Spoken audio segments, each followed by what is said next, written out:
अपने लिए 10 सीटें नहीं मांग सकता है। मैं वीआईपी और मांझी और बाकी पार्टियों की बात कर रहा हूँ, रालोसपा की बात कर रहा हूँ। वो क्या प्रेशर बना पाएगा जब उसको आवश्यकता होगी आरक्षण में अमेंडमेंट की या आरक्षण की। विपक्ष के इनके सहयोगी दानिश रिजवान ने इन पर सवाल उठाया है कि मुसलमानों की हत्या होती है आप कुछ नहीं बोलते हैं, सवर्णों की हत्या होती है आप कुछ नहीं बोलते हैं, आप बस यादवों की हत्या पर ही आपका खून खौलता है क्या। और ये बड़ी बात है, सभी जातियों को जब हम जोड़ते हैं तो एक पार्टी बनती है। लेकिन हम यही देखते आए हैं कि इन पार्टियों का संघर्ष इतना ही तक है कि अपने नेता को स्थापित कर देना, उसके बाद फिर पार्टी कहीं और चली जाती है, कभी भाजपा के साथ, कभी आरजेडी के साथ, कभी महागठबंधन के साथ, कभी एनडीए के साथ। ये जो लूप है ना, इस लूप को तोड़ना होगा। तो नीतीश कुमार और तेजस्वी यादव, इनके तेजस्वी लालू कहूँगा मैं, इन दोनों के अलावा किसी ने और नेताओं को उत्पन्न नहीं किया। हम कांग्रेस का भी इतिहास अगर जाकर पीछे देखते हैं तो हम देखते हैं कि कांग्रेस ने भी बहुत नेताओं को उत्पन्न नहीं किया है बिहार में। नमस्कार, स्वागत है आपका भारत लाइव में और आप देखना शुरू कर चुके हैं अपना पसंदीदा शो रातों रात। आप सुबह उठ चुके हैं, नई सुबह है आपके लिए, लेकिन आज इस नई सुबह में कुछ नया होने वाला है। जी हाँ, बिल्कुल आप सही समझ रहे हैं। आज जिस तरीके से हम हमेशा रातों रात में एक राजनीतिक मुद्दा उठाते हैं, तो आज भी राजनीति में कुछ नया होने वाला है। एक विकल्प मिलने वाला है बिहार के लोगों के सामने, और वो विकल्प हमारे संपादक नमन मिश्रा जी आपको बताएंगे कि आखिर वो कौन सा विकल्प है जो आपके सामने आने वाला है। आखिर कितनी कठिनाइयाँ होंगी इस विकल्प में और कितने चैलेंजेस होंगे इस रास्ते में, वो भी हम डिस्कस करेंगे। आते हैं हमारे संपादक नमन मिश्रा जी के पास और उनसे जानते हैं कि आखिर वो कौन सा विकल्प है जिसके बारे में हम लोग बात कर रहे हैं। सर, ऐसा कौन सा विकल्प है जिसके बारे में हम आज जो ये हमारा खास पेशकश रातों रात है इसमें हम करने वाले हैं? देखिए, आज एक राजनीतिक पार्टी की नई बिहार में एक तरह से वेलकम करना होगा। एक पॉलिटिकल पार्टी बिहार में आज से बढ़ जाएगी। हमने देखा है पॉलिटिकल पार्टियां बिहार में बहुत सारी हैं, कोई फ़ायदा नहीं होता है। अलग अलग पार्टियों के लिए अलग अलग स्लीपर सेल्स हैं, अलग अलग जातियों के लिए अलग अलग पार्टियां हैं, और इन स्लीपर सेल्स का काम इतना ही है कि बस वो अपने नेता को राज्यसभा, लोकसभा, विधानसभा या किसी भी सभा में भेज दें। हमने देखा है कि नेता जो होते हैं इन पार्टियों के, छोटे नेताओं के, पार्टियों के नेता, वो अपने लिए बस एक स्थायी ज़मीन खोजने के लिए ये सारा स्वांग रचते हैं। लेकिन इस बार पता नहीं क्यों ऐसा लग रहा है कि एक पहली पार्टी आ रही है बिहार में। देखिए, मैं वो बता दूँ, बिहार में महागठबंधन का समीकरण देखने का प्रयास कीजिए। कांग्रेस, आरजेडी, ठीक है, हम, रालोसपा और फिर जीतन राम, माफ़ कीजिए, वीआईपी, इन 5 पार्टियों में आप समीकरण जोड़ने का प्रयास कीजिए। कांग्रेस सवर्णों की पुरानी पार्टी रही है, लेकिन सवर्ण यहाँ से अलग होकर भाजपा में चले गए। अब कुछ सवर्णों के साथ कांग्रेस अपनी जो बिहार में व्यवस्था है जी, उनको लेकर चल रही है। राजद स्पष्ट तौर पे MY समीकरण पे काम करती है। A to Z कहने के लिए है। आज ही हमने पंचनामा में डिस्कस किया है कि ये सच्चाई नहीं है, सच्चाई कुछ और है। अगर हम जी, अगर हम रालोसपा की बात करें तो कुशवाहा की पार्टी है, ये नीतीश कुमार से टूटकर अलग हुए थे। अच्छी पार्टी है, अच्छी सोच है, लेकिन बहुत जगहों पे कहीं ना कहीं नुकसान झेलना पड़ता है क्योंकि लीडरशिप में उस तरह का कैपेबिलिटी नहीं है डिसीजन लेने का। लेकिन अच्छे नेता हैं, नीचे तक अगर हम देखते हैं तो अच्छे नेता हैं।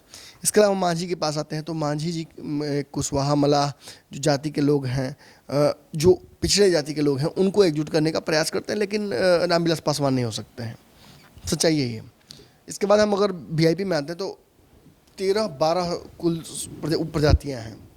दुनिया, बिलदार, बिंद, इन सभी जातियों को जब हम जोड़ते हैं तो एक पार्टी बनती है। लेकिन हम यही देखते आए हैं कि इन पार्टियों का संघर्ष इतना ही तक है कि अपने नेता को स्थापित कर देना, उसके बाद फिर पार्टी कहीं और चली जाती है, कभी भाजपा के साथ, कभी आरजेडी के साथ, कभी महागठबंधन के साथ, कभी एनडीए के साथ। ये जो लूप है ना, इस लूप को तोड़ना होगा।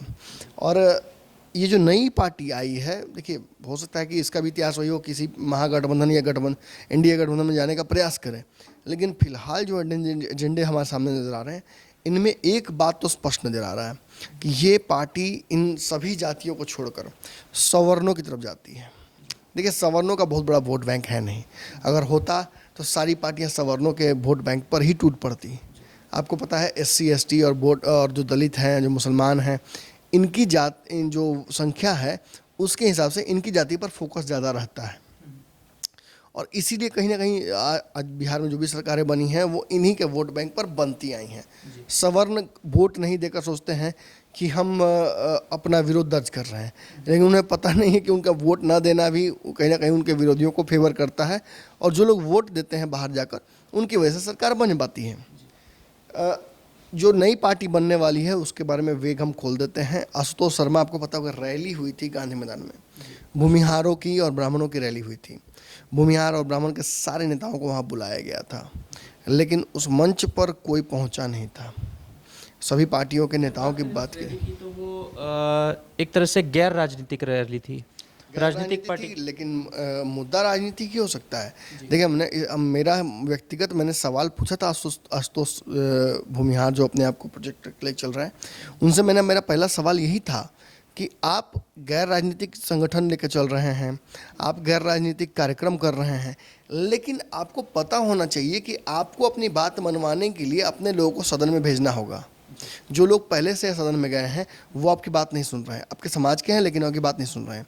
तो अब जो लोग जा रहे हैं उनको कहीं ना कहीं आपको भेजना होगा, और आप भेजिएगा तभी तो आप डिसीजन, मतलब बेसिकली ये है कि रूल मेकर्स अगर आप बनाते हैं तभी रूल्स आप बना सकते हैं, और रूल मेकर्स आपके थे नहीं। आप अश्विनी चौबे की बात करते थे, आप अखिलेश जो बिहार के कांग्रेस के बड़े नेता हैं अखिलेश सिंह की बात करते हैं, आप बिहार में प्रेमचंद मिश्रा की बात करते हैं, आप मनोज झा की बात करते हैं, आप बड़े बड़े नेताओं के बिहार मंगल पांडे से लेकर सबकी बात करते हैं। लेकिन इन लोगों पर आप दबाव कैसे बना पाइएगा? गिरिराज सिंह पर प्रेशर आप तब बना पाइएगा जब आप खुद ही अपने लोगों को जिनको भेजे होंगे उन पर आपका कंट्रोल होगा, और यही बात कहीं ना कहीं उनके दिमाग में खटक गई थी। और इसी मंच से आपको बता दूँ, भारत लाइव किसी मंच से उन्होंने घोषणा की थी 6 महीने पहले कि मैं एक राजनीतिक विकल्प लेकर आ रहा हूँ बिहार में, और आज कहीं ना कहीं ये विकल्प सार्थक हो रहा है, ज़मीन पर आ रहा है। अच्छी बात है। देखिए, हर समाज का एक राजनीतिक विकल्प होना चाहिए। जब तुष्टिकरण वहीं होती है और वहीं कहीं ना कहीं दो मुहा बर्ताव होता है, जब समाज के अलग अलग वर्गों की बात ना हो। हम अगर दलितों की बात करें और सवर्णों की बात ना करें तो ये भी दोगलापंथी हुआ, दो तरफा बात करना हुआ। और अगर हम केवल सवर्णों की बात करें और पिछले जाति के लोगों की बात ना करें तो ये भी वही दो मुहा बर्ताव ही हुआ। और इस पार्टी में एक खास बात ये है कि शुरुआत जो जिन मुद्दों पर ये कर रहे हैं वो मुद्दे सटीक लग रहे हैं। देखिए, तेजस्वी यादव को इन्होंने घेरा, सिंधुवारी की घटना हुई जिसमें भूमिहारों पर नरसंहार हुआ, एक परिवार के लोगों को मारा गया। इसके अलावा ऐसे कई घटनाएं हुई जिन पर राजनीतिक संज्ञान लेना चाहिए था पॉलिटिकल पार्टियों को, लेकिन किसी पॉलिटिकल पार्टी ने संज्ञान नहीं लिया। सभी पार्टी में भूमिहार ब्राह्मण है, लेकिन पता ना जो भी कारण, तुष्टिकरण की राजनीति हो या उन्हें पता हो कि ये जो संख्या है हमारी वो उतनी नहीं है कि कहीं ना कहीं इसको कवर अप कर पाए और सरकार बना पाए। लेकिन आशुतोष की बातों में एक बात मुझे जो लगी थी वो ये थी कि उन्होंने कहा था कि हमारी संख्या कम है, लेकिन आप मत ये सोचिएगा कि हम वोट नहीं दिला पाएंगे। एक भूमिहार का बच्चा, बेटा 7 वोटों का उत्तराधिकारी होता है और 7 वोट डिलीवर कराता है कम से कम। अब तो लोग कह रहे हैं कि 10 वोट डिलीवर कराते हैं, लेकिन बड़ी बात यह है कि जब इस तरह की बात कही जाती है तो ज़मीनी हक़ तो उसका जांचना जरूरी होता है। और कल तो बिल्कुल ये पार्टी माफ़ कीजिएगा, आज जब ये पार्टी अनाउंस हो जाएगी तो एक बात तो है कि सभी की नज़र होगी कि इसके कार्यकारिणी में कितने लोग होते हैं, किन किन लोगों को क्या क्या दिया गया है उत्तराधिकार, और जो कार्यान्वयन होगा वो कैसे होगा।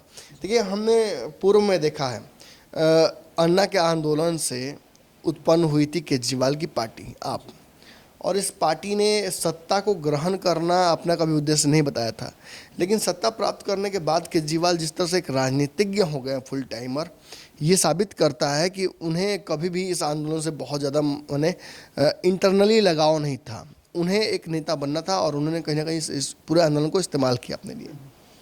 वही हम बिहार के संदर्भ में जब आते हैं तो हम देखा कि सन ऑफ मल्लाह की शुरुआत हुई। उन्होंने एक अच्छे नेता के तौर पर, एक लीडर के तौर पर अपने पार्टी को प्रोजेक्ट किया, लेकिन जैसे ही उन्हें रियलाइज़ हुआ कि हम उनकी पार्टी में और भी लोग नेता बन जाएंगे और कहीं ना कहीं डाइल्यूशन ऑफ जो पावर हो जाएगा वो होगा। आप बताइए मुझे, वीआईपी में आपने नंबर 2 या मुकेश सहनी के अलावा क्या किसी का नाम कभी सुना है? आपने नहीं सुना है। दर्शकों से भी मेरा सवाल यही है कि क्या आपने मुकेश सहनी की पार्टी में किसी और नेता का नाम कभी सुना है? नहीं सुना होगा आपने। मतलब वो पार्टी एक पावर के आसपास ही घूमती रही। आप सूरज के आसपास घूमते हैं तो आप उसके प्लैनेट कहलाते हैं, आप कभी भी सूरज नहीं कहला पाइएगा। और बिहार में आप अगर जदयू और आरजेडी की बात अगर करते हैं तो नीतीश कुमार और तेजस्वी यादव, इनके तेजस्वी लालू कहूँगा मैं, इन दोनों के अलावा किसी ने और नेताओं को उत्पन्न नहीं किया।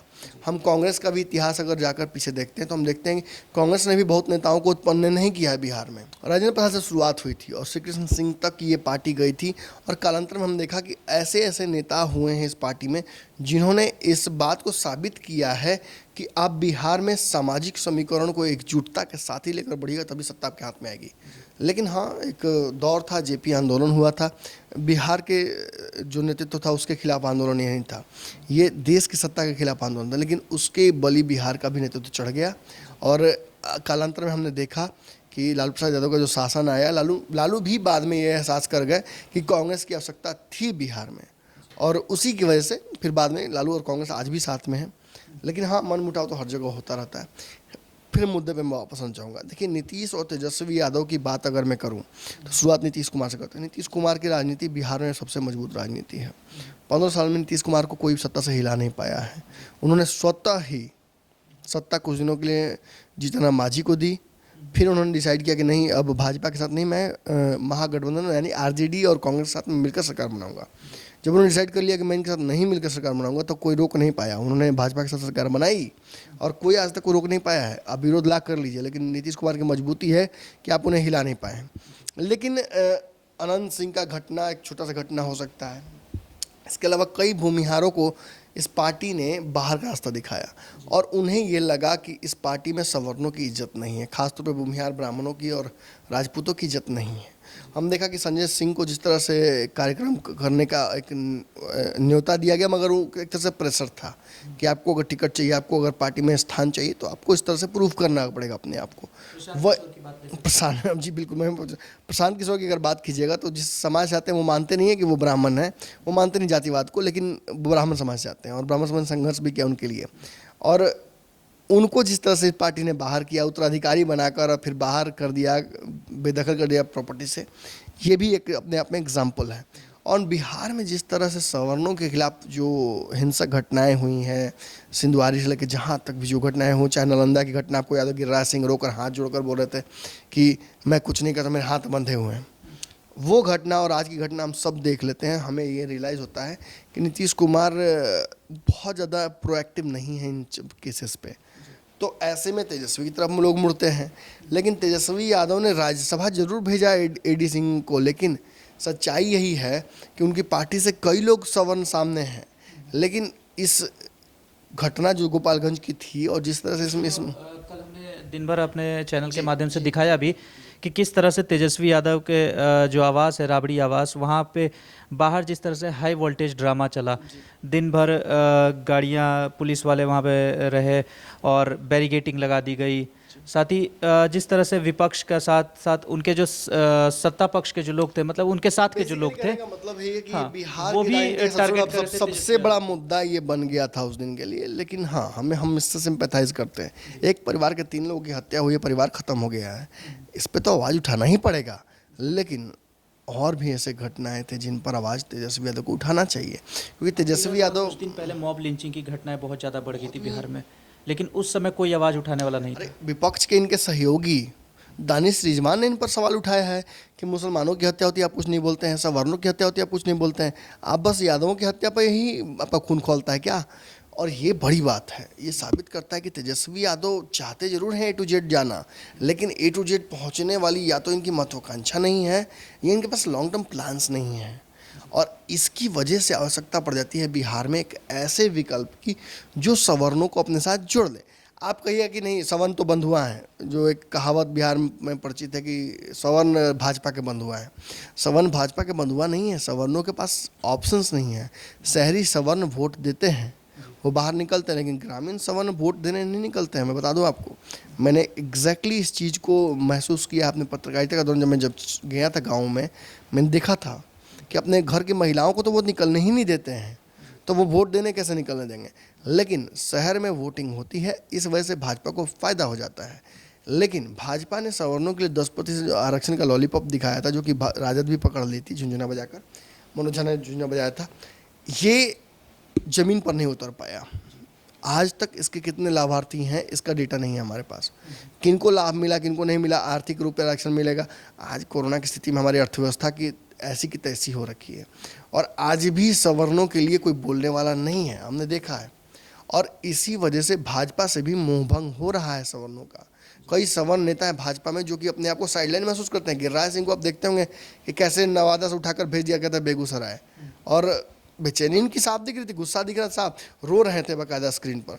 और इन सब परिस्थितियों में ये जरूर दुख लगता है कि आखिर ये नेता जब पावर होती है तो अपने हमारी बात नहीं सुनते हैं या उस समाज की बात नहीं सुनते हैं जो कि समाज इनके पीछे खड़ा है, और जब इनके पास पावर नहीं होता तब इनको समाज की याद आ जाती है। तो इसी को ख़त्म करने के लिए एक राजनीतिक विकल्प की बिहार में आवश्यकता थी। सभी पार्टियों के अपने, सभी जातियों के अपने अपने एक पार्टी है, तो क्यों ना सवर्णों की भी एक पार्टी हो जो उनकी बात करे। बात की जाए सवर्णों की पार्टी की, तो आपको याद होगा कि बिहार में कुछ सीटें रिजर्व हैं, लगभग 40 सीटें रिजर्व हैं। तो अगर स्वर्ण की सिर्फ आप बात करते हैं, ब्राह्मण भूमिहार एकता मंच के जो आशुतोष कुमार है वो आज पार्टी का अनाउंस करने वाले हैं, तो वो 40 सीटें वो तो स्वर्ण नहीं ले सकते क्योंकि वो आपका SC और ST के लिए रिजर्व है। यहाँ गेम है, यहाँ समझना पड़ेगा आपको कि चुनाव आयोग ने भी कभी ध्यान नहीं दिया इन चीज़ों पर कि आप जिस जगह पर बहुलता है सवर्णों की वहाँ आप रिजर्व सीट कैसे दे सकते हैं। जिसकी जहाँ भागीदारी ज़्यादा है वहाँ पे आपको उनके बारे में सोचना ही पड़ेगा। और फुलवारी हो या और भी, मैं नाम नहीं लेना चाहता हूँ, लेकिन ऐसी कई घटनाएं हैं। लिस्ट है वो सारी, जो लिस्ट है वो मैं चाहूँगा कि अभी आप जो दर्शक है उनके सामने में रखूँ। देखिए 40 सीटें हैं जो SC ST के लिए रिजर्व हैं। पहला हो गया रामनगर, मैं 1 बाय 1 जाता हूँ जिस तरह से विधानसभा कॉन्स्टिट्यूशन है। रामनगर, हरसीडीही, बथनाहा, राजनगर, त्रिवेणीगंज, रानीगंज, बनमनखी, मनिहारी, कोरहा, सिंहेश्वर, सोनबरसा, कुशेश्वर स्थान, बोचन, सकरा, भोरे, दरौली, गरखा, राजापकर, फतेहपुर, कल्याणपुर, रोसेरा, बखरी, अलौली, पीरपंती जी, धोरैया, कटोरिया, राजगीर, फुलवारी। इसके अलावा और भी सीटें हैं जैसे है मसौढ़ी, अगियाँव, राजपुर, मोहनिया, चेनारी, मखदूमपुर, कुटुम्बा, इमामगंज, बाराचट्टी, बोधगया, रजौली और सिकंदरा। ये सारी सीटें जो हैं रिजर्व है SC ST के लिए। तो इन सीटों पर ज़्यादातर जो इन सीटें में है, हाँ, स्वर्ण बहु जी नहीं चुनाव लड़ सकते हैं, और इन सीटों पर क्षेत्र जो है वो स्वर्णों का है। इनमें से कई क्षेत्र हैं जो कि सवर्णों की बहुलता वाले क्षेत्र हैं, तो कहीं ना कहीं चुनाव आयोग को भी संज्ञान लेना पड़ेगा। लेकिन मैं बता दूं आपको कि जिस तरह से बिहार में सभी चाहते हैं कि कहीं ना कहीं एक ऐसा विकल्प आए जो सभी की बात करे। हम देखते हैं बिहार में, हाँ मैं इतना जरूर चाहूँगा कि आशुतोष जी के बारे में मैंने बहुत पहले ही रिसर्च कर लिया था। तो जब भूरा बाल करके जो डिसीजन कहीं ना कहीं एक बयान सामने आया था लालू प्रसाद यादव का, इसके बाद इन्होंने लालू यादव का विरोध किया था। उनकी सभा में जाकर मैंने वीडियो भी देखा था, लालू यादव को इन्होंने विरोध किया था और दूध का डब्बा उनकी तरफ फेंका था। ये एक सांकेतिक विरोध था और ये साबित करता था कि ये उस मानसिकता के खिलाफ है जिसमें जाति के आधार पर, देखिए वही तो बात है, जाति के आधार पर लोग कहते हैं कि हमारे पूर्वजों ने जो लोअर कास्ट के लोग हैं उनको अछूत बना दिया था। आज सवर्णों को भी अछूत बनाया जाता है। मैं पर्सनली आपको एग्जांपल दे सकता हूँ कई, लेकिन मैं नहीं दूंगा, जो कि ऐसे मित्र हैं मेरे जो कि सवर्ण जाति से आते हैं और उन्हें ये इस बात का दंश झेलना पड़ा है कि वो सवर्ण जाति से हैं। लेकिन हम एक समतामूलक समाज की निर्माण की बात बार बार करते हैं। हम एक ऐसे समाज की बात करते हैं जिसमें जाति और धर्म के नाम पर लोगों का विभाजन ना हो। लेकिन बिहार की मिट्टी ही अलग है, अजीब तरीके के उर्वरक है। यहाँ जाति की खपत और उपज दोनों ज़्यादा होती है, तो ये एक समस्या भी है। और इस समस्या का निदान यही है कि यहाँ हर जातियों का अपना अपना प्रतिनिधि मंडल हो, यानी कि पॉलिटिकल पार्टी हो, और वो उनकी बात करे। और जो गठबंधन बनते हैं, गठबंधनों का सियासत खराब नहीं है, मैं शुरू से कहता आया हूँ। दो लोगों के बीच में, गुड और बैड के बीच में चुनना सही नहीं है। गुड बैड और इविल भी हो सकता है, गुड बैड एंड एक्स्ट्राऑर्डिनरी भी हो सकता है। हम सभी पूल ऑफ चॉइसेस होने चाहिए जनता के पास, और वो अपने हिसाब से डिसीजंस ले सकें।